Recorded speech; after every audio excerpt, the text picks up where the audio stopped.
centre-ville de Boston, à quelques pas du One Boston Place sur Washington Street. Je vais aller rencontrer la déléguée du Québec à Boston et un des fondateurs du projet de train de nuit entre Montréal et Boston. C'est un projet pour relier Montréal à Boston, donc au sud de la frontière. Notre horaire de départ, c'est 6 heures à Montréal pour arriver travailler à Boston le lendemain matin.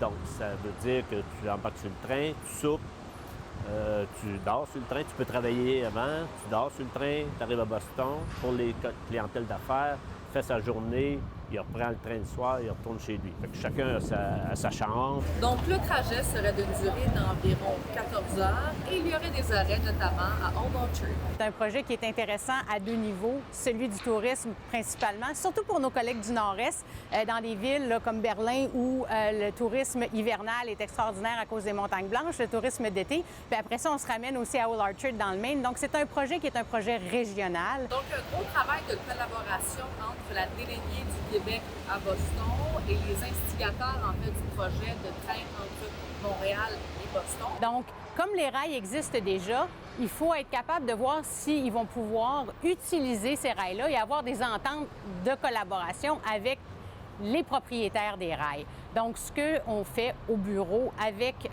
les responsables du projet, c'est d'identifier stratégiquement qui sont les meilleures personnes à rencontrer, qui sont les alliés sur le territoire d'un projet comme celui-là. Donc, depuis le mois d'avril, on est à pied d'œuvre. Donc, on a rencontré les gens dans le Vermont, dans le Maine, dans le New Hampshire, au Massachusetts, pour être capable de voir quel est l'intérêt, puis de voir qui vont être ceux qui vont pouvoir nous accompagner pour être capable de faire la promotion de ce projet-là du côté américain. Le jour qu'on a les autorisations sur les rails, on a besoin de 1 à 2 ans pour la main-d'œuvre, d'acquérir toute la quincaillerie. Moi, j'appelle ça de la quincaillerie, la machinerie, les wagons, les trains. Si tout se passe comme prévu, le train de nuit entre Montréal et Boston pourrait voir le jour d'ici 2026. La logistique du REM, présentement, pour le départ, c'est pas magnifique. On s'entend qu'il y a plein de pépins. Bon, on ne veut pas vivre ça.